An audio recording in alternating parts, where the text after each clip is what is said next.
We're living in a simulation. This is an actual simulation. What we've done now with the video game No Man's Sky, it's got 80 quadrillion worlds in there. It's a never-ending game created by, I think, 12 college students, fits on one DVD, and they're going to add AI into it, which means that the beings and the animals and everything else in there, they're going to become conscious. Also, the other video game, The Sims. The Sims. Yeah. The Sims, they're talking about adding consciousness to the Sims and adding AI in there. So eventually these Sims are going to start asking questions. Who are we? Where do we come from? What is this that we're living in, this construct? Is there a Big Bang? Yeah, the Big Bang is when we hit the power button and turned you on. That's the Big Bang. That's when everything went out.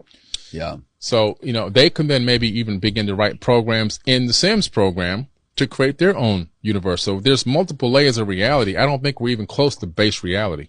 So the human mind is encased in darkness. It doesn't even know what's going on out here, but it has friends. Sight, hearing, smell, touch, feel, all those 5 senses. It sends the friends out. The friends collect data. Now, my friends, my brain's friends, touch, doesn't know what this is, doesn't know what's going on here. But it combines with the data from the eye. The eye sees it, doesn't know what it is.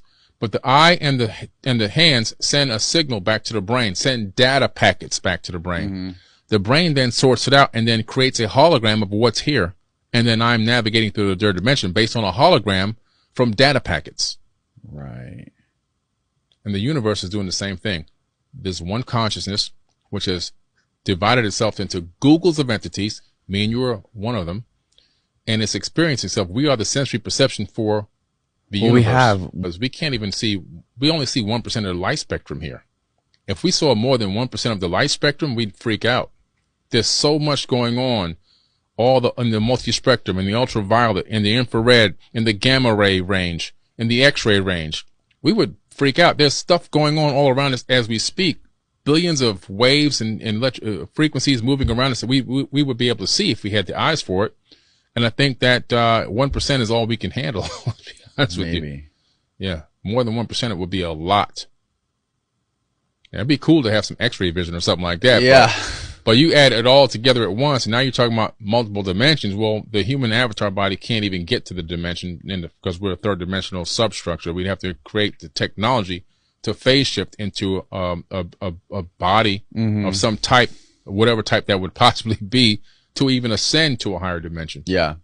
If we were in a simulation, of course, only like people like Elon Musk would believe that. Right. Because if you were playing a character in a simulation, you would want to play somebody like Elon Musk. Yeah. Right. You wouldn't want to play, Joe Blow working at the hardware store. Right. People like with fascinating, interesting lives, doing crazy things with unlimited money that could do anything they wanted. Yeah. That would be the most enticing player to be in a simulation. Mm-hmm. But what's cool, I think, is that the universe itself is using us to figure out what it's like to be Billy Carson, what it's like to be you, what it's like to be this microphone, what it's like to be a person that's living impoverished, what's it like to be a person that's living rich, what it's like to be an inventor or an explorer, what is it like to be all these different things, what is it like to be a blade of grass, what is it like to be a rock? And I think all that data is being transmitted back to source in real time. And what do you think the source is? You think the source is like, are we a simulation inside of a simulation inside of a simulation, or are there actual biological beings that are controlling the simulation? That's a great question. I can only go by Hermetic principles, as above, so below.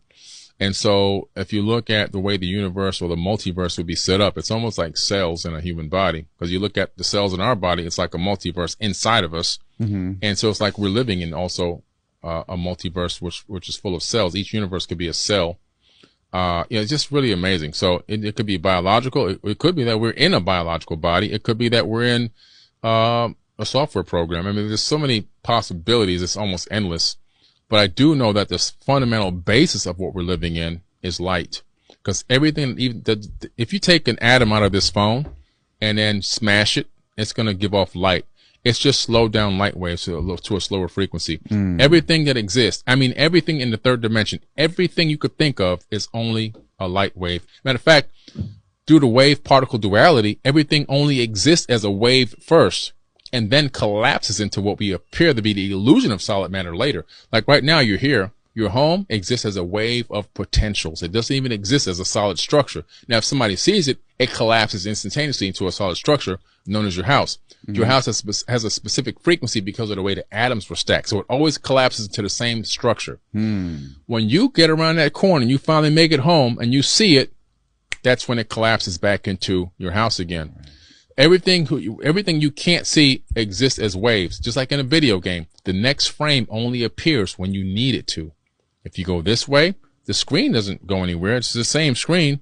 The next light matrix moves into your view so you can play the video game. You go back this way, again, it just keeps moving. We're living in that type of a simulation.